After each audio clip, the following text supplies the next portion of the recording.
this is Frankie Abbruzzino with the Uncensored Report. Okay, so we had the student walkout today. The student-initiated walkout, or wasn't it? To me, it seemed more like an AstroTurf movement. And a lot of people are saying that. Are these organized students? Are they doing this all on their own accord, all on their own initiative, or are they supported? Are they supported by some radical agenda, leftist agenda, or globalist billionaires like Soros that are financing, that are putting the, if you will, the infrastructure in place for them to walk out? March for Our Lives movement. Who is that? Who's backing them? Would you be surprised if you knew that George Soros was backing them? Or Michael Bloomberg. Michael Bloomberg, you may or may not know this, is huge in the anti-gun movement and taking away your rights, taking away the guns. They've all been pushing this narrative about the guns, not focusing on the fact that the sheriffs didn't do anything to stop this kid, the fact that the sheriffs didn't go inside when they were there, the fact that the FBI did nothing, the SSRI issue. None of that's being looked into. No, what they're doing instead is exploiting these traumatized kids, our children. They're out there trying to exploit them to further their initiative, which is the restriction of gun rights, taken away, slowly but gradually, slowly, same thing, and just stripping the Second Amendment. So you got all these kids. And I did on my local page. I put out, they walked out to school. I just did like one report and I think a picture. But all the other reporting agencies, I get their reports left and right on this phone. We're just going crazy. Oh, they're walking out. Oh, it's great. Because it pushes the narrative of the left-leaning MSMs. They wanted to impress. It's all propaganda. Media news, it's all propaganda. They want everyone to think there's such a huge backing behind this. We got to do it for the kids. But what's happening is they're being duped. You know, they're out there and they're being duped into demanding that the government go in and infringe upon their rights and take away their guns. Just like their freedom of speech. Every freedom we have, you get duped into there, you know, just like with the Patriots Act. And going in there and saying, oh yeah, take away, listen to our phone calls. I don't have anything to, take my email. Why, come on in when I'm taking a shower. Just come on in and move the curtain. We give up all these rights. And they use stuff like this. These sympathetic kids. Now, I'm sure a lot of kids probably are want some initiative done. But do they understand our Constitution? Do they understand our rights? Do they understand that it was more than this kid having access to a gun? That maybe if the laws were followed, if the process to get a gun was adhered to more stringently, maybe this wouldn't have happened. Maybe if the police would have acted to all the numerous calls about this kid, or the FBI, this wouldn't have happened. But let's go after the gun because it goes with their narrative. What they're trying to do. You know, you got the Women's March. You guys may have know them. That has Linda Saucer. If you remember her, she exposed the. She's out there pushing the Sharia law for America while saying she's for women's rights, which is just ridiculous. How can you be for Sharia law and yet be for women's rights? I don't know how that goes, but she's figured it out. So you got them out there. You got globalists out there, the communists, the Islamists. They all want to take away the guns. Just go to Venezuela and ask them how they feel about having their guns taken away. You know, they had their guns stripped, and look at them now. It's a hellhole there. People are eating dogs. They're starving. They tried to do an uprising. I remember watching it live on my computer, and they were just shot. They were shot down. They were shut down.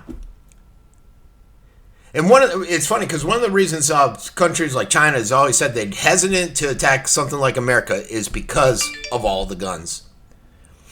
So what we have here, though, and what I think we mostly have, you have some people, some kids out there, they're sincere. They know why they walked out. The majority of those kids don't know why they walked out there, but some do.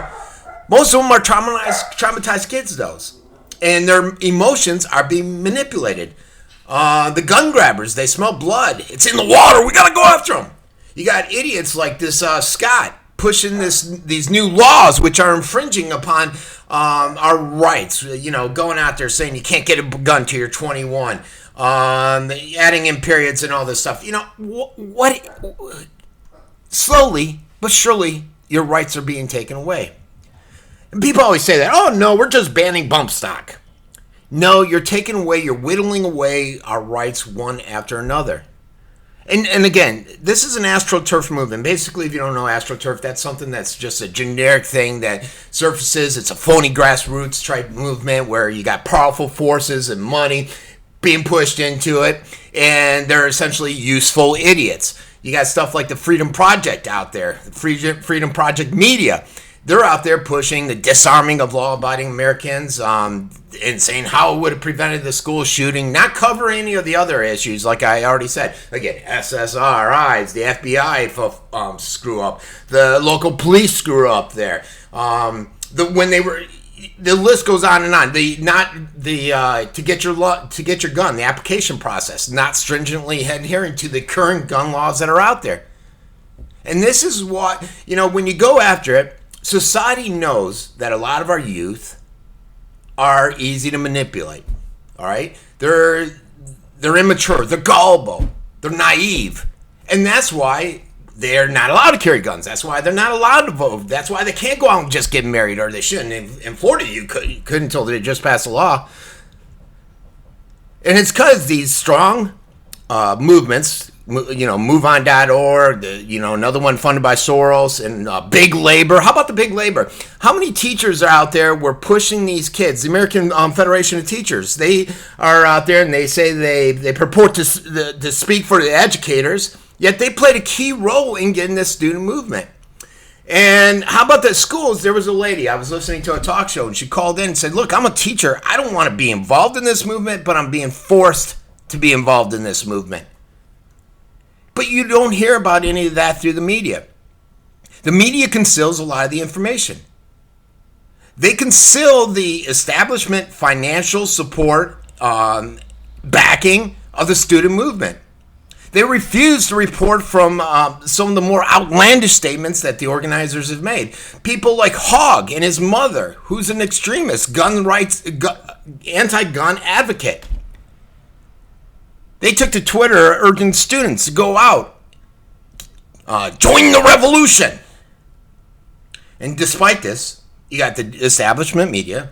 They want you to think there's no grassroots out there. Or they want you to think there is a grassroots, but there isn't a grassroots uprising. It's a brainwashed process where they're going out there, brainwashing the kids, brainwashing the public. You can't go out and be critical of these kids, because next thing you know, they're calling you a conspiracy theorist, they're taking down your videos, they're doing this, they're doing that. To push the narrative of disarmament. This whole AstroTurf movement. It's ludicrous. It's ludicrous that you would set public policy based upon the opinions of some kids that are easily swayed. But they're out there and they're doing it, and they're saying they're doing it for the sake of freedom, the sake of human life. And American people have to say, no, wait a second. Let's take a step back. And I'm just amazed at how people aren't out there demanding answers that go beyond the fact that this kid had a gun. Wanting to know why the current gun laws that are in place didn't work. How he got through that application process. Demanding to know how the FBI screwed up. You rarely hear about that, especially on MSM. How the sheriff's office messed up numerous times. And I'm not talking about when the one deputy was out there and didn't go in and he was told there was basically a stand down order. I'm talking about the numerous times that individuals called the sheriff's office on this kid. How about the SSRI? Nobody's looking into that issue either. So I'm saying, let's get a level head. Let's think through this stuff. Let's not be rash. What say you? This has been Frankie Abbruzzino with the Uncensored Report.